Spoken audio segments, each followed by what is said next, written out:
जय Malhar. Dress आणि jeans तर सर्वच घालतात, पण माझी एक अशी आत्या आहे जी आजही पारंपरिक कोळी पद्धतीची चोळी शिवते. चला भेटूया आपल्या निलिमा देवेंद्र कोळाबकर यांना. आज 4 पिढ्या आम्ही एकत्र घरात राहतोय. माझी सासू, मी, माझी सून आणि नाते सुद्धा. आमच्या फॅमिलीचा बिझनेसच आहे मच्छी व्यवसाय. माझ्या मोठ्या दिरांची बोट आहे, त्यांचा मोठा व्यवसाय आहे. आज त्यांनी खूप वाढवलाय तो व्यवसाय. माझे मिस्टर देवेंद्र कोल्हाबकर यांना भजनाची खूप आवड आहे. एकादशी वारी तर त्यांची दरवर्षीची ठरलेलीच आहे. आधी मुली लहान होत्या म्हणून मला त्यांच्या सोबत जाता येत नव्हतं, पण आता मुलींची लग्न झाली, त्या आपापल्या घरी स्थिर झाल्यात. आता मी त्यांच्यासोबत जाते. आणि आता नोकरीतून ते निवृत्त झाल्यानंतर भजनाची आवड असल्यामुळे ते इतर ठिकाणीही भजनाला जातात. त्यांना बोलावलं जातं आणि तो तर त्यांचा आवडता छंद आहे. तसंच माझा छंद आहे फॉल बिडिंग वगैरे, पण हा छंद नाहीये. ऍक्च्युली आमच्या घरात प्रत्येकाच्या कुटुंबात शिलाई मशीन होती. माझे काका भगत गुरुजी, बऱ्याच जणांना माहित असतील, ते शाळेमध्ये शिवण क्लास घ्यायचे, मुलांना शिवण क्लासचे धडे द्यायचे. त्याच्यात आम्ही जायचो. शाळा चालू असताना तेही आम्ही केलं. ते एक छंद म्हणून असं नाही, पण आपला त्यावेळी पण वेळ जायचा नाही काहीच. त्यावेळी तर टीव्ही पण नव्हते, त्यावेळी आम्ही शाळेत असायचो जास्त वेळ. त्याच्यातून तेही शिकलो, मशीन कसं चालवायचं, शिलाई कशी वगैरे. आणि त्यानंतर मला नर्सिंगच्या क्लासला मी गेले, पण ते पूर्ण झाल्यानंतर मला नोकरी नाही करता आली. नोकरी नाही केली मी.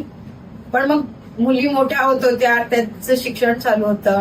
मग त्या शाळेत गेल्यानंतर शाळा संपल्या, त्यांच्या मोठ्या झाल्या. आता मग आपलं फावल्या वेळात काय करायचं?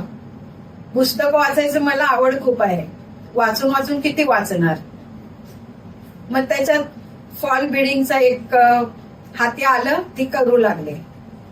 माझी मोठी जाऊ लीलाबाई, ती चोळी घालायची. माझी सासू पण चोळी घालायची. मला चोळी काही शिवता येत नव्हती, पण तिची पूर्ण चोळी, पूर्ण शिलाई काढून मी ती कशी कापलेली आहे किंवा त्याचं कटिंग काय आहे, कसं शिवलेलं आहे, ते मी शिकले. त्यातच मी शिकले.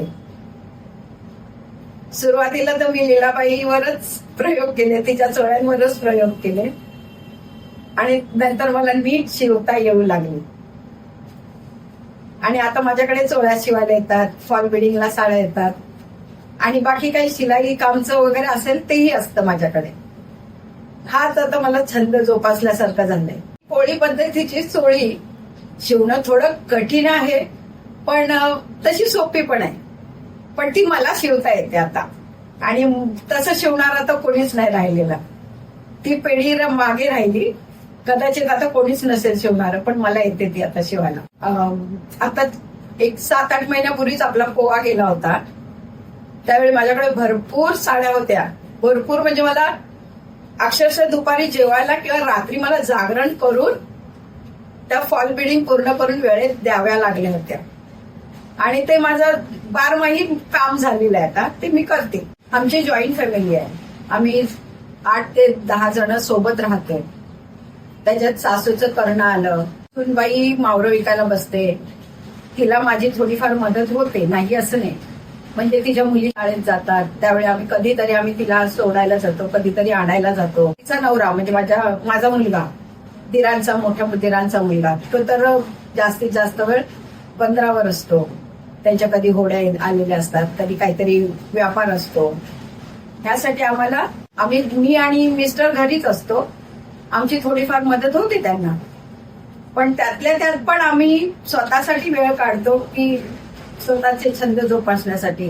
शिक्षणाची आवड होती आम्हाला, पण हवं तेवढं शिकता आलं नाही. अर्धवट असं शिक्षण सोडलं असं नाही म्हणता येणार.